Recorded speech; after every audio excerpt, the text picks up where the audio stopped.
안녕하세요, 여러분.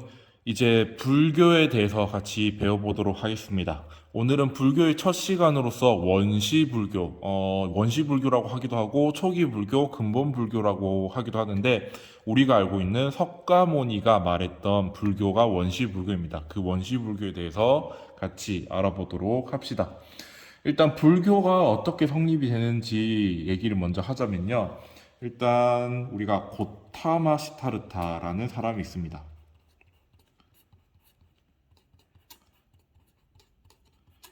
이 고타마 시타르타가 우리가 알고 있는 석가모니라는 사람입니다.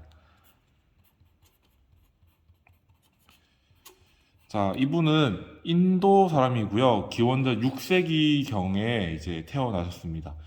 우리가 근데 고타마 시타르타라고 부르는 게 아니라 석가모니라고 부르는 이유는 뭐냐? 이 석가모니를 살펴보면요. 이 석가는 이제 인도의 인종 중에 인종이라 해야 되나 종족 중에 샤키야족이라는 종족이 있었습니다. 자, 이 샤키야족이라는 거는 이제 인도어죠. 이것을 음, 한자로 이제 음을 따와서 한자 음을 따와서 얘기를 하니까 석가라고 불리게 되는 겁니다. 자, 그리고 이 모니라는 건요. 인도어로 성인 또는 깨달은 자, 깨달은 사람을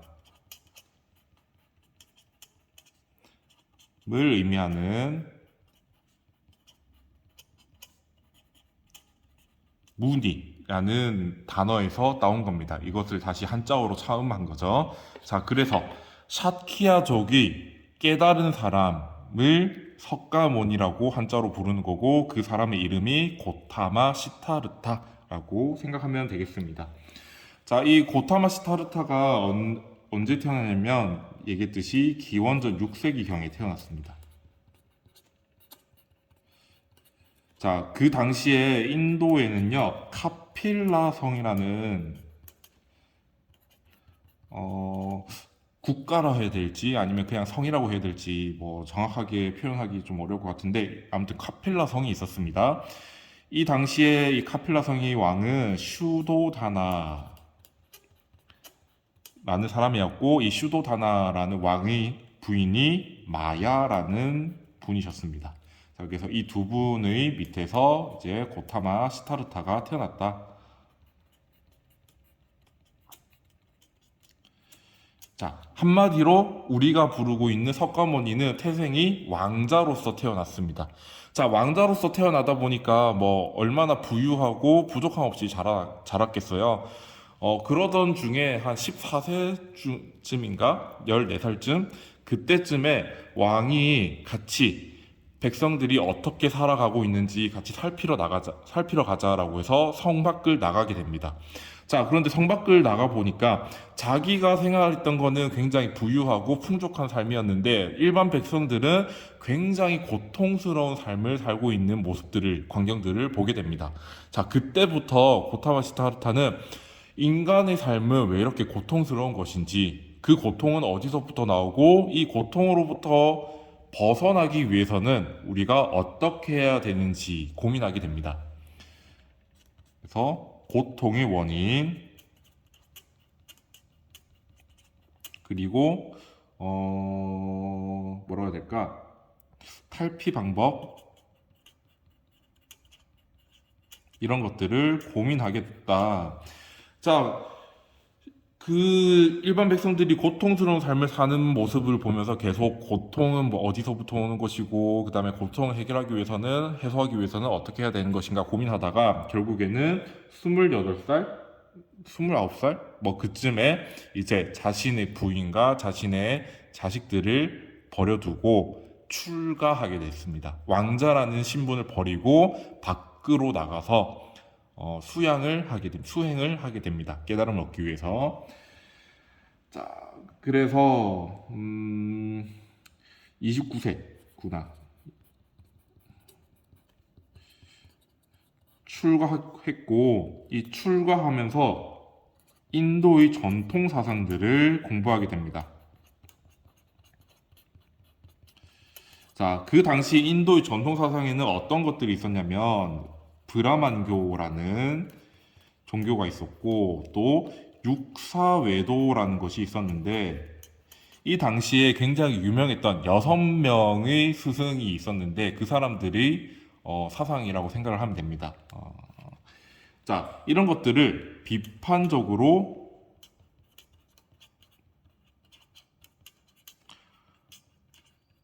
공부하고 수용해서 자신만의 깨달음을 이제 설파하게 됩니다. 그래서 그 이후부터 불교라는 종교가 생기게 됐습니다. 자, 그냥 한번 얘기하는 건데요. 브라만교, 우리가 브라만교는 많이 들어봤잖아요. 브라만교는 어떤 사상들을 담고 있냐면요. 버마이려라는 사상을 가지고 있습니다. 자, 이게 무슨 사상이냐면요. 이 우주의 본체를 아트만이라고 보거든요. 아트만이라는 우주의 본체가 있고, 그 다음에 현실 속에 있는 나가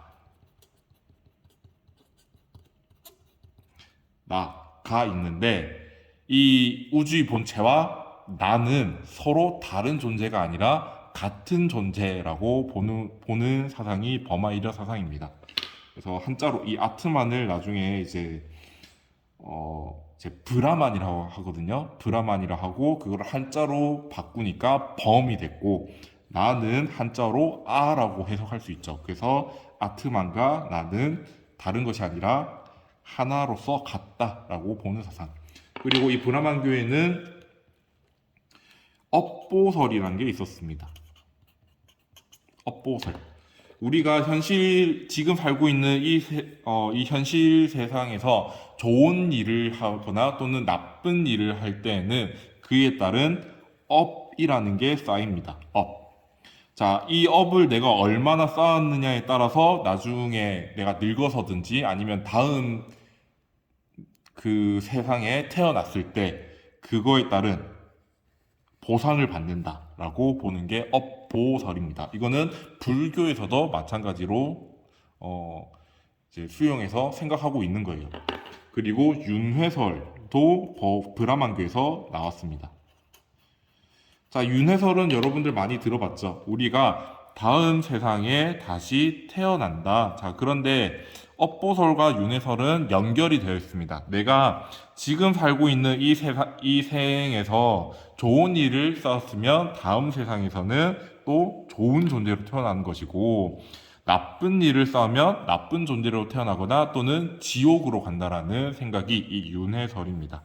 이것도 불교에서 수용해서 채택하고 있는 사상입니다. 그러면 이제 이런 브라만교와 육사외도의 사상을 이제 비판적으로 수용해서 자신만의 깨달음을 다른 사람들한테 설파한 게 불교인데, 그럼 불교에서는 어떤 얘기를 하고 있는지 같이 살펴보도록 합시다. 자, 일단 고타마 시타르타가 얘기한 불교 사상을 들어가기 전에 일단 불교는 어떤 특징을 가지고 있는지 같이 보도록 할게요. 불교의 특징.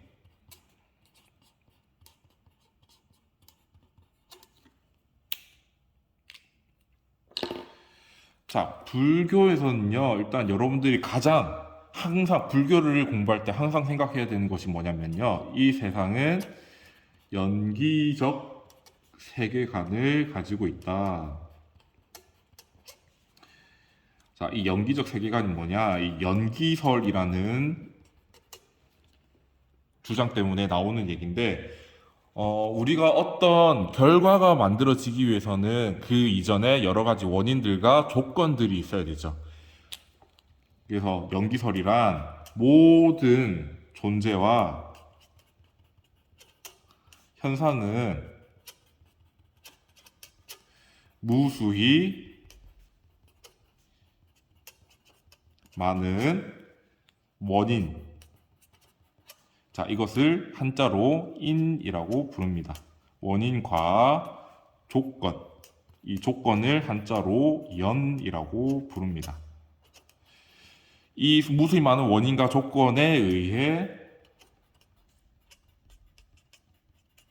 발생한다라고 보는 것이 연기설입니다. 자, 예를 들어서 여러분들이 경기여자고등학교에 입학하기 위해서는 일단 서울의 강남구에 살아야 됐고, 여러분들이 서울의 강남구에 살기 위해서는 여러분들의 부모님이 서울의 강남구에서 생활하시거나 집이 있으셔야 됐고, 또 여러분들이 부모님이 강남구로 오시기 위해서는 뭐 여러 가지 직업들을 강남구에 있는 뭐 직장을 다닌다거나 뭐 그래야 됐고, 또 여러분들이 태어났어야 됐고, 여러분들이 여성으로 태어났어야 됐고, 그래야만 경기여자고등학교에 입학할 수 있었다. 뭐 이런 얘기를 할 수 있는 거죠. 그래서 우리가 지금 겪고 있는 모든 현상들 또는 결과들은 그 이전에 많은 원인들과 조건이 있었다라는 얘기가 되는 겁니다. 만약에 그 원인들과 조건이 바뀌었으면 또 결과도 바뀌게 되겠죠. 그리고 그 원인과 조건이 없었으면 그 결과도 없어지겠죠. 그런 것처럼 이 세상에 있는 모든 존재 또는 현상들은 원인과 조건에 의해서 발생한다라고 얘기하는 게 연기설입니다. 자, 두 글자로 인연이라고 부르는 거죠. 그래서 여러분들과 저는 인연의 관계입니다. 인연. 이게 만난 게 인연이라는 거죠. 자, 우리가 이렇게 윤리와 사상 수업에서 만나게 된 것도 여러분들이 윤리와 사상을 선택한 것이고, 윤리와 사상을 선택한 것은 또 선생님이 경기여자고등학교에 왔어야 됐고, 여러분들도 경기여자고등학교에 입학했어야 됐다라는 원인이 있어야 되는 거죠. 이런 얘기를 하고 있습니다. 자, 그래서 모든 존재와 현상은 원인과 조건에 의해서 발생하니까, 그래서 이런 얘기를 할 수 있는 거죠. 모든 존재는 상호 의존적이다. 무슨 얘기냐? 서로가 서로의 원인이 될 수 있고, 또 서로가 서로의 결과가 될 수도 있는 겁니다. 서로 영향을 주고받는다라는 얘기죠. 서로가 서로의 원인, 조건, 결과다라고 보는 얘기입니다. 그래서 상호 의존적이니까 사람은 언제나 바뀌죠. 여러분들이 친한 친구가 있는데, 여러분들이 친한 친구가 오늘 나를 기분 나쁘게 했어. 자, 기분 나쁘게 해가지고 나도 기분이 상했어. 내가 다른 사람에 의해서 기분이 상했으니까 나도 무의식적으로 다른 사람한테 짜증을 낸다거나 또는 불편함을 호소한다거나 그런 식으로 영향을 줄 수도 있는 거잖아요. 그래서 상호작용에 의해서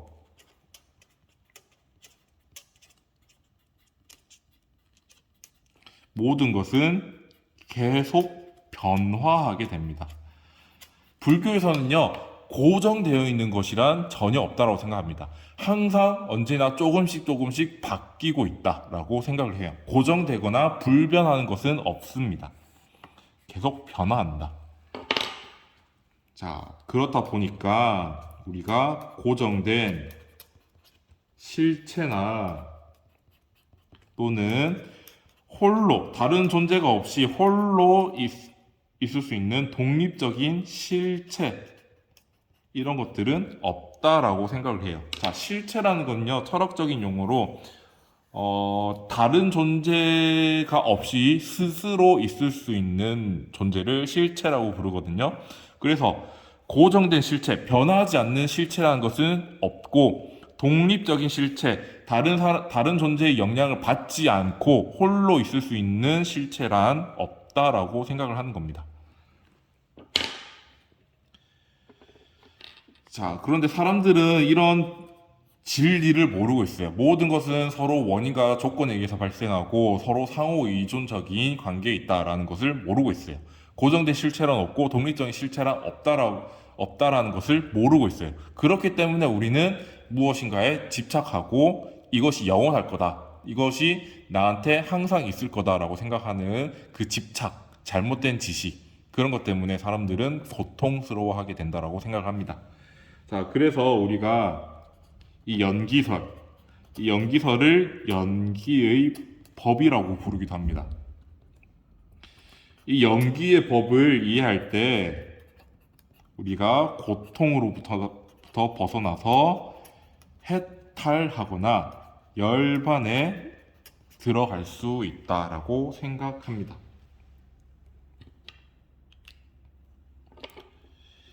자, 여러분 해탈이란 단어를 많이 들어보긴 했는데 무슨 뜻인지 모르겠죠? 이 해탈이란 사물의 실상을 있는 그대로 통찰하여 괴로움에서 벗어난다.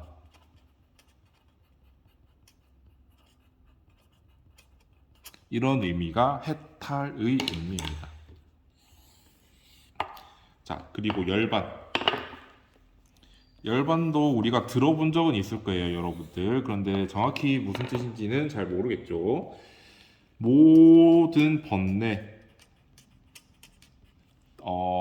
약간 집착이라던가 잘못된 생각들, 이런 것들이 소멸하여서 굉장히 평온한, 마음속에 되게 잡생각도 없어지고 마음에 이제 흔들림이 없는 그런 평화로운 상태를 열반의 상태라고 얘기합니다. 아무튼 우리는 모든 존재들이 연결되어 있다라고 이해하고 정확히 알고 있으면 우리는 해탈 또는 열반의 경지에 이를 수 있다라고 생각하고 있습니다.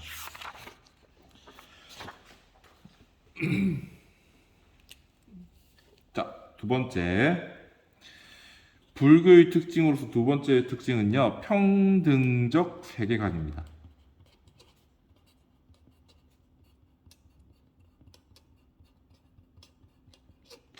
자, 왜 불교에서는 모든 존재들이 평등하다라고 얘기를 하냐면요, 생명을 가진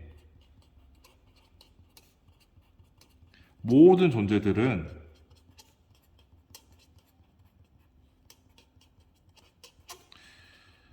부처가 될 가능성을 가지고 있습니다. 이것을 두 글자로 불성이라고 부릅니다. 자, 부처가 될 가능성이라고 부르기도 하고 부처의 본성이라고 얘기를 하기도 합니다. 자, 이런 부처가 될 가능성 또는 부처의 본성을 다 가지고 있다.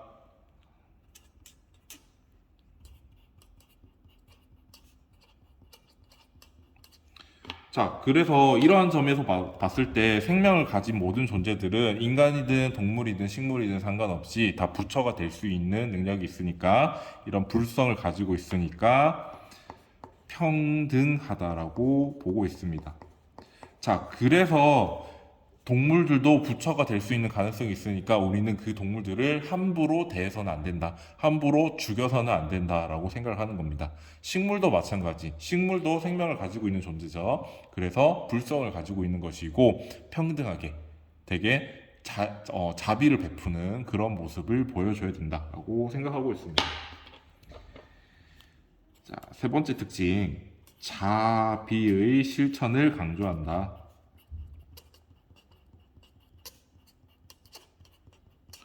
자, 제발 우리한테 자비를 베풀어 주세요라고 얘기하는데 자비가 뭔지 한번 볼까요? 자, 자비란 불교에서 굉장히 강조하는 마음이죠. 이 자비는 타인을 사랑하고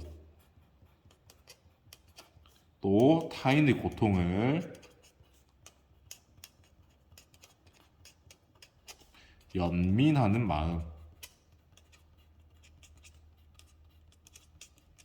을 자비라고 얘기합니다. 그래서 이제 영화 이런 데 보면 드라마나 영화 같은 데 보면은 일단 주인공이 이제 납치가 됐습니다. 그래서 제발 살려주세요 할 때 자비를 베풀어 주세요. 뭐 이런 식으로 표현을 하잖아요. 내가 지금 위험한 상황이 있고 고통스러워한다. 그래서 제발 나의 고통을 무시하지 말고 불쌍히 여겨서 풀어달라라는 얘기를 하고 싶은 거죠. 자, 마찬가지로 모든 존재는 상호 의존적이잖아요.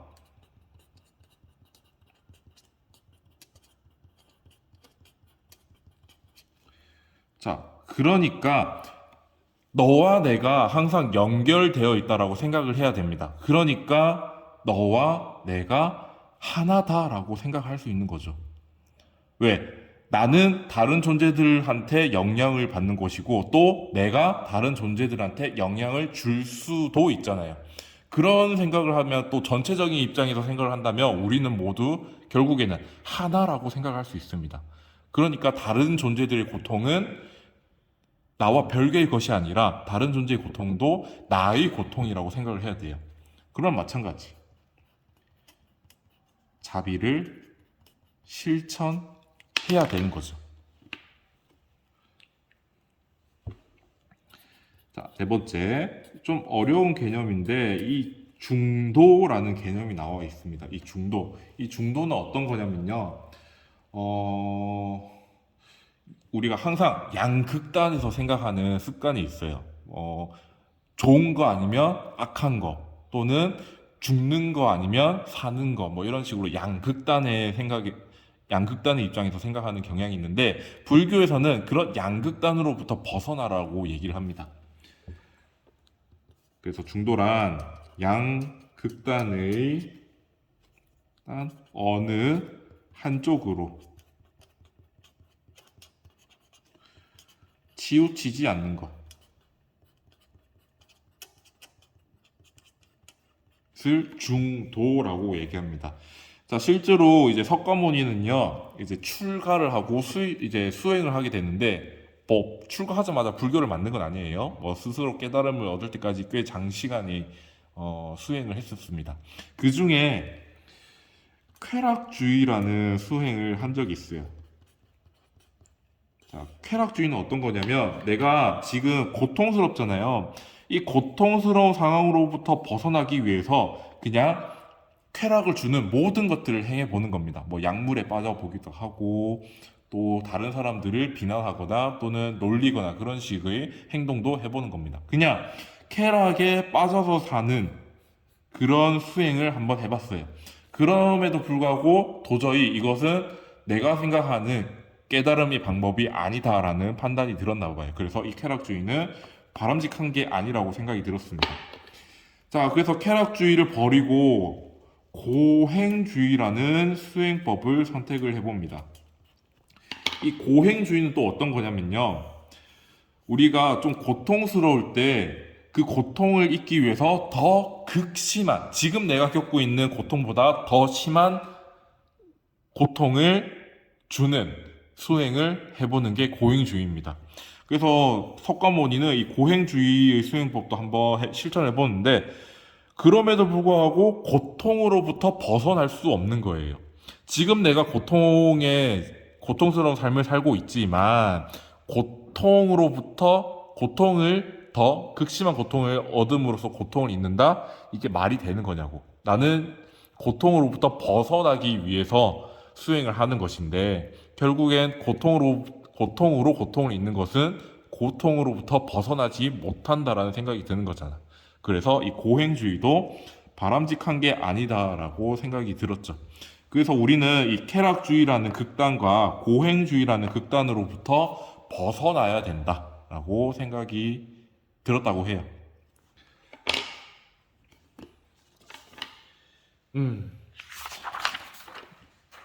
자, 그리고 다섯 번째 특징. 불교에서는요, 이상적 인간상으로 어떤 존재를 얘기하냐면,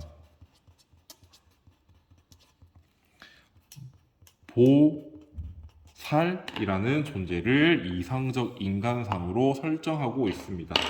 자, 이 보살이라는 존재는요, 신이라고 부르기에는 조금 무리가 있지 않느냐라는 이제 얘기가 많아요. 신이라고 보는 것은 어렵다. 인간이 노력해서 달성되는 것이다. 라고 얘기하고 있습니다. 자, 이 보살은 어떤 존재인가? 위로는 깨달음을 구하고,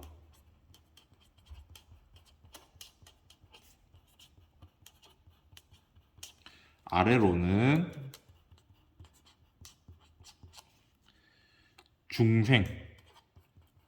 이 세상을 살아가고 있는 존재들, 생명이 있는 존재들을 중생이라고 해요. 그리고 아직 깨닫지 못한 이 세상이 모두 연기의 법, 모든 조건과 현상, 모든 존재와 현상은 무수히 많은 원인과 조건에 의해서 발생한다라는 법을 모르는 존재들을 중생이라고 표현을 해요. 이 중생을 구제하고자 노력하는 사람을 보살이라고 부릅니다. 자, 위로는 깨달음을 구하고 이것을 네 글자로 뭐라고 얘기하냐면 상구보리라고 얘기합니다. 위로는 구한다. 무엇을 구하냐? 보리라는 것을 구하는데 이때 보리는 우리가 먹는 보리가 아니라 더 이상 그것을 넘어설 수 없는 깊은 깨달음, 진리라고 생각하면 됩니다. 그 내용이 뭐겠어요? 연기가 되겠죠. 연기의 법칙, 연기설이 되겠죠.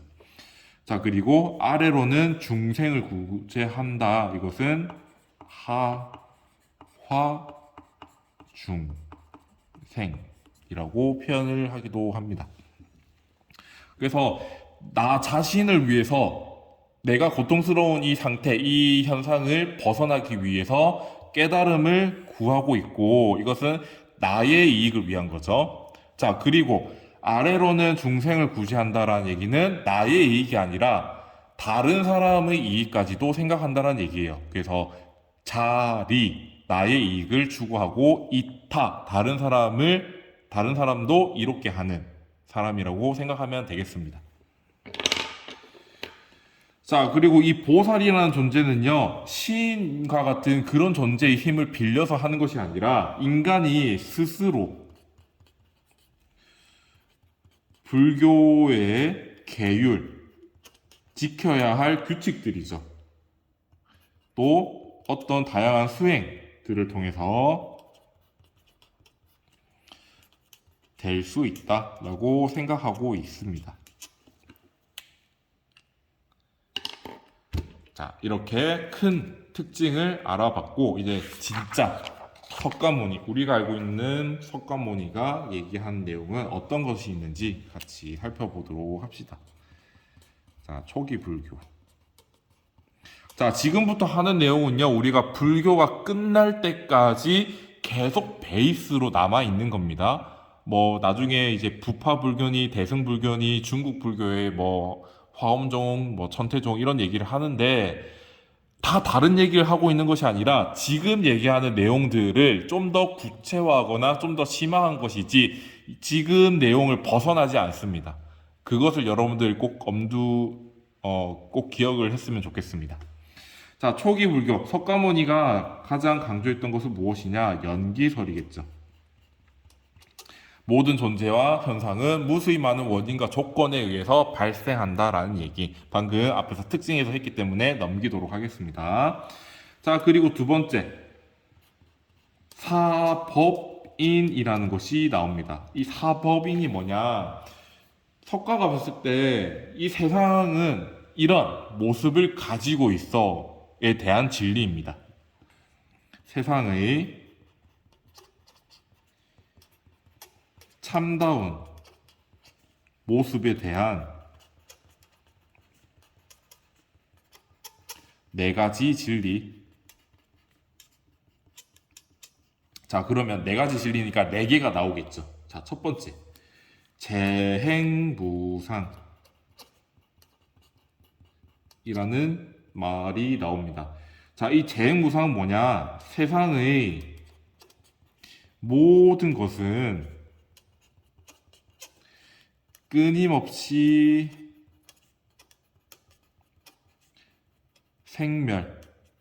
생겼다가 없어지는 것, 그리고 변화한다. 자, 그래서 이 세상에 있는 존재들 중에 변하지 않는 것은 없습니다. 항상 끊임없이 다른 존재들로부터 영향을 받아서 계속해서 변화하고 있어요. 그것을 얘기하는 것이 재행무상이라는 얘기입니다. 두 번째, 제법무아라는 것이 나옵니다. 자, 이 제법무아는 뭐냐? 나라고 부를 수 있는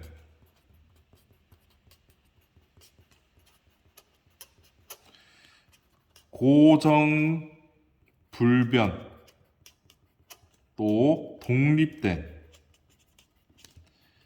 실체는 존재하지 않는다라는 얘기입니다.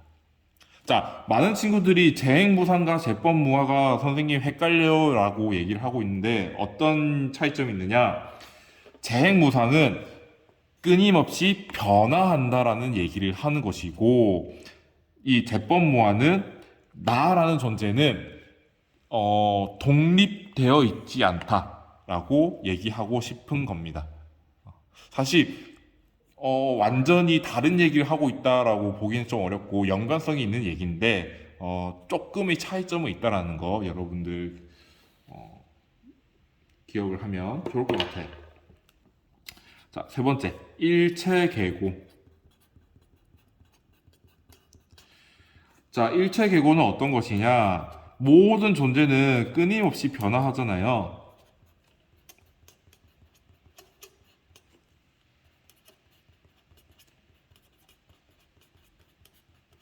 자, 그런데 인간은 변화하고 싶어 하지 않아요. 항상 나는 젊은 상태를 유지하고 싶고, 나는 항상 살아있는 상태를 유지하고 싶고, 나는 항상 사랑하는 사람과 이별하지 않고 항상 같이 있고 싶고, 가족들과 함께 평생 살았으면 좋겠고, 변화하는 것을 그렇게 좋아하지 않아요.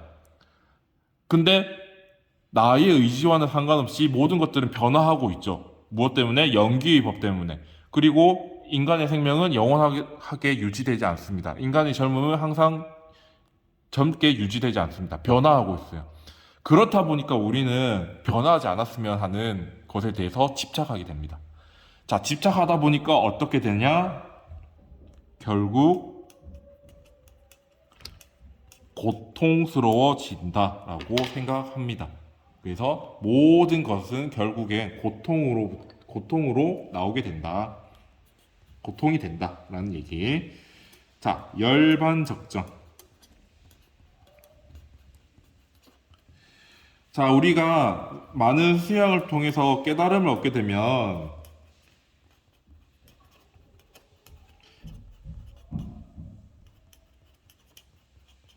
열반이라는 경지에 이르게 되는데 열반의 상태에 들어가게 되는데 이 열반은 어떤 상태냐? 매우 평화롭고 고요하다라고 얘기하고 있습니다. 즉, 내가 이제 모든 것은 변화하는 것에 대해서 내가 집착하지 않고 그냥 이제 모든 것은 변화한다는 것을 스스로 깨닫고 알고 있으면 나의 마음을 흔들 수 있는 것은 결코 없는 겁니다. 집착하지 않게 되고 그러면은 내 마음이 요동치지 않겠죠. 고통스러워지는 모든 것들이 없어지는 겁니다. 그래서 평화롭고 고요한 상태에 이르게 된다라는 얘기입니다. 자, 사법인이라고 얘기를 하고 있는데 이 열반적정을 생략해서 삼법인이라고 부르기도 합니다. 이것은 넣을 때도 있고 뺄 때도 있고 라는 거 여러분들이 알면 좋을 것 같아요. 자, 근데 주로 사법인이라고 얘기를 합니다. 자, 세 번째, 사성제. 자, 이 사성제는 어떤 얘기냐면요. 괴로움에 대해서 얘기를 하고 있습니다. 괴로움. 자, 그래서 괴로움은 어디로부터 오는 것이고, 또 이 괴로움으로부터 벗어나기 위해서는 어떤 것이냐. 주제가 괴로움에 대한 거예요. 그래서 괴로움에 대한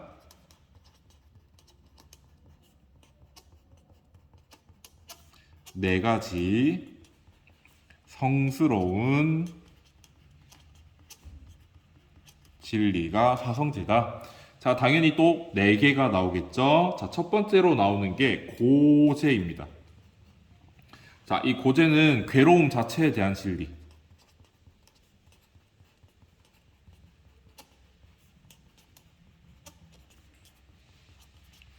자, 근데 이 내용을 살펴보니까 인간의 삶은 항상 고통으로부터 영향을 받고 있더라. 그냥 인간의 삶 자체가 고통이더라. 라고 얘기를 하고 있습니다. 그래서 인간은 총 살아가면서 인간이 태어나면서 죽을 때까지 총 8가지의 고통이 있다고 하는데 그것을 인생팔고라고 얘기합니다. 자, 이 인생팔고에는 어떤 것이 있느냐? 생로병사 있죠. 자, 태어나는 것부터 그냥 고통스러운 겁니다. 우리가 태어날 때 응애 하면서 태어나죠. 응애. 자, 그것도 고통인 것이고 늙어가는 것. 늙어가는 것도 고통이고 병드는 것도 고통인 것이고 죽는 것도 결국에는 고통이다라고 얘기하고 있습니다. 자, 총 지금까지 4개 했죠. 에별리고라는 게 있습니다. 에별리고. 이 에별리고는 뭐냐면요. 우리가 사랑하는 사람이 있는데 사랑하는 사람과는 결국에 헤어질 수밖에 없는 거예요. 뭐 연애를 하다가 이제 서로 의견이 안 맞아서 다투어서 헤어지게 되는 것도 포함이 될 것이고 사실 내가 사랑하는 사람은 언젠간 죽잖아요. 사랑하는 사람이 죽지 않더라도 결국 내가 죽잖아요. 자, 결국에는 사랑하는 사이에서는 떨어질 수밖에 없습니다. 이별할 수밖에 없습니다. 그것이 애별리고라고 표현됩니다. 사랑하는 사람과 헤어지면서 겪게 되는 고통. 원증해고. 자, 우리가 살다 보면 굉장히 원수 같은 존재들이 꼭 있어요. 나의 마음을 굉장히 고통스럽게 하고 힘들게 하는 그런 사람들이 꼭 있습니다. 살다 보면 여러분들 정말 한두 명이 아니라 정말 많은 사람들을 만나게 될 거예요. 자, 석가모니가 생각하기에 우리가 살아가면서 정말 나를 힘들게 하는 원수와 같은 사람들을 만날 수밖에 없다. 그리고 한 번만 만나느냐, 다음에 또 새로운 원수가 생긴다거나 또는 내가 예전에 싫어했던 사람들을 다시 만나게 되거나 결국에는 만날 수밖에 없다. 라고 얘기하는 게 원증회고입니다. 자, 그리고 구부듣고. 자, 이 구부듣고는 뭐냐면요. 내가 이것을 획득하고 싶은 게 있어요. 내가 뭐 좋은 신발을 갖고 싶다, 좋은 옷을 갖고 싶다, 좋은 집을 갖고 싶다, 이런 것들이 있는데 우리가 원하는 걸 다 얻을 수 있나요? 얻을 수 없잖아. 그래서 인간은 자신이 원하는 것이 있는데 그 원하는 것을 다 얻을 수가 없어요. 그때 느끼는 고통을 구부듣고라고 얘기하고 있습니다. 자, 오치옹고라고 얘기를 하는 게 있는데 이것은 좀 어려운 얘기. 그냥 여러분들 이런 게 있다라는 거 들어보세요. 자, 인간이란 존재는요, 오온이라는 것으로 만들어집니다. 오온. 이제 불교에서 생각하기에는 오온이라는 것이 만들어지는데 이 오온으로부터 만들어지는 것은 결국에는 고통으로 귀결된다라는 얘기입니다. 왜? 이 오온은 항상 바뀌거든. 우리의 정신도 바뀌고 우리 육체가 바뀌잖아요. 그렇다 보니까 오온으로 이루어져 있는 우리의 존재는 항상 바뀌고 고통스러워진다라는 얘기가 오치용고입니다. 이게 고제였고 집제라는 것이 있습니다. 자, 이 집제는요, 괴로움의 집, 이제 모일 집이거든요. 근데 이때는 발생이라고 생각을 하면 될 것 같아요. 괴로움은 어떻게 발생하느냐, 왜 발생하고 어떻게 발생하느냐, 고통의 원인은 무명. 자, 이 무명이 뭐냐면요, 모든 존재와 현상은 무수히 많은 원인과 조건에 의해서 발생한다. 연기의 법을 모르는 무지의 상태.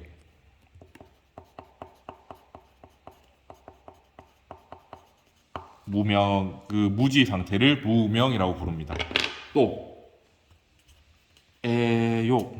우리가 어떤 대상에 대해서 굉장히 소유하고 싶다거나 그것에 대해서 욕구하고 집착하는 거 있잖아요. 그것을 통틀어서 애욕이라고 부릅니다.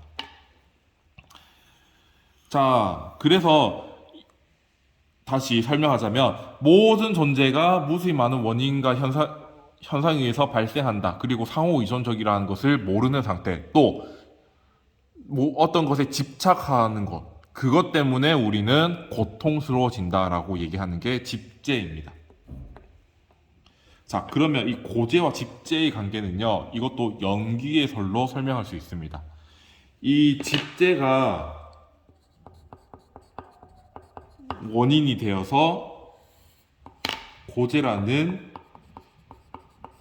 결과가 만들어지는 거죠. 왜?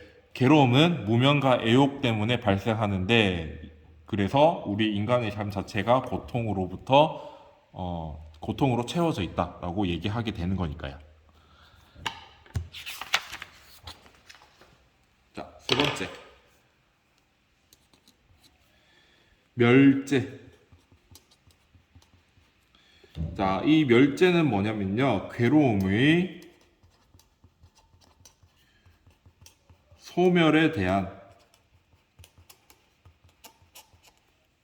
진리라고 얘기합니다.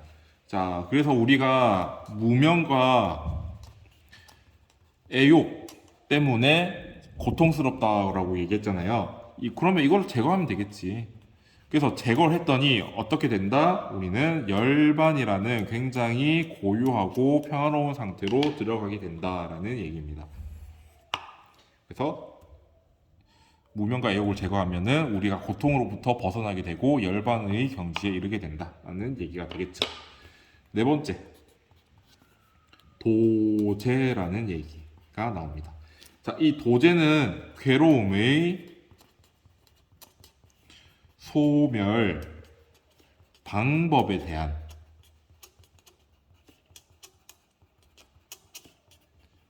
진리를 의미합니다. 그래서 이 무명과 애욕을 제거하기 위해서는 어떻게 해야 되느냐? 중도의 수행을 해야 된다. 아까 양극단으로부터 벗어나는 것, 양극단에 있는 것이 아니라 어떤 중간 지점, 좋은 거는 취하고 나쁜 것들을 버리는 그 중간 지점, 그것을 중도라고 얘기합니다. 그 중도의 수행을 해야 한다.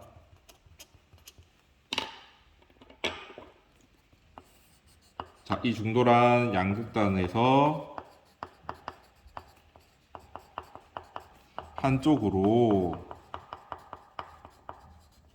치우치지 않는 것.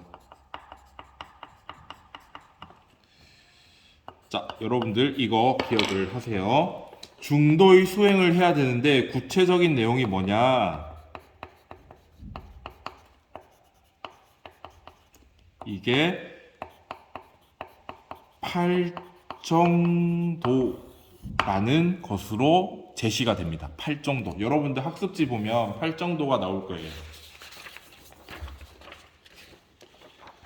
자, 학습지 2페이지 보면 뭐 사물에 대한 통찰, 도덕적 행위와 삶, 마음의 통일과 평화 이것을 이제 분류를 한 거고 구체적으로는 8가지가 나옵니다.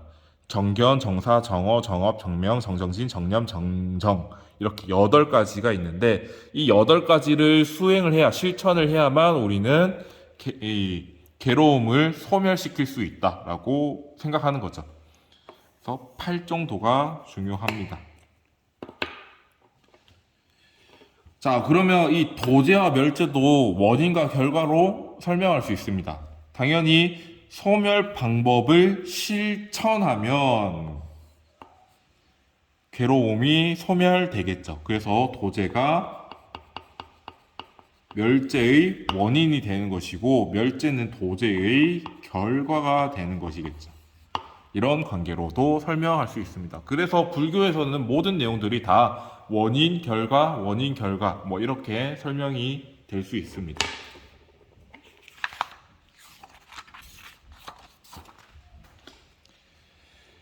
자, 이제 삼학이라는 것이 나오는데 자, 우리가 깨달음에 이르려고 노력을 해야 되잖아요. 이제 고통은 어디로부터 오는 것이고, 고통을 제거하기 위해서는 어떻게 해야 되는가 깨닫기 위해서 수행을 할 건데, 그 깨달음을 얻기 위해서 반드시 실천해야 되는 것.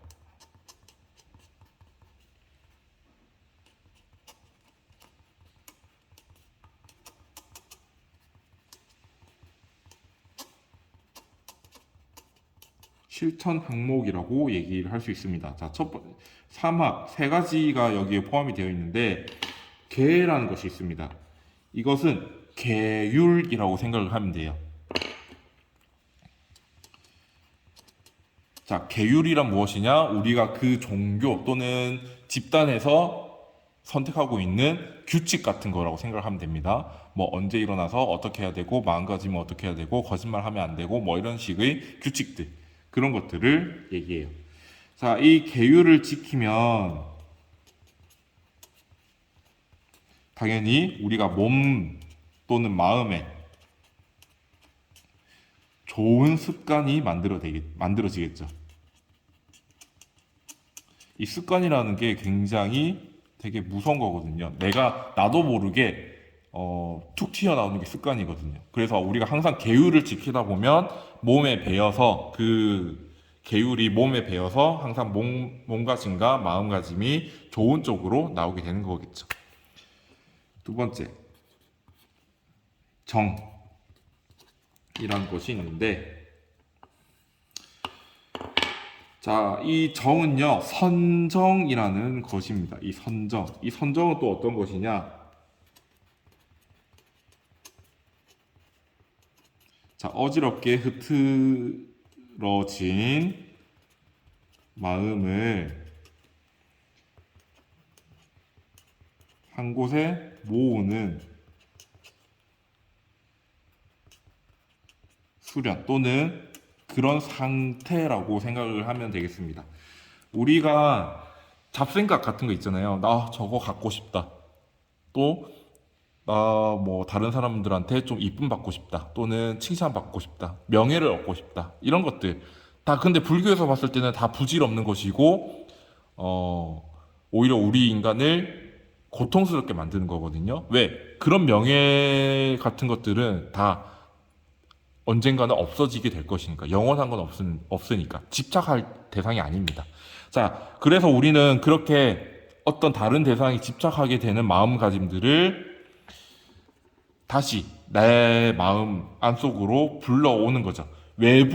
명예라는 외부에 있는 것에 집착하지 말고 또 내가 갖고 싶은 물건, 나의 마음으로부터 벗어나 있는 거죠. 그런 외부에 있는 물질에 집중하지 말고 항상 그냥 내 마음 속에만 집중하는 것. 그것을 선정이라고 표현을 합니다. 이런 선정의 상태를 유지하거나 그런 선정의 상태에 들어가기 위해서 노력하는 것, 수련하는 것. 자, 세 번째. 해. 자, 이 해는 지혜라고 얘기를 하면 되는데 그 이때 말하는 지혜는 그냥 단순히 많은 지식이 아니라 사물의 실제 상태, 있는 그대로 꿰뚫어 아는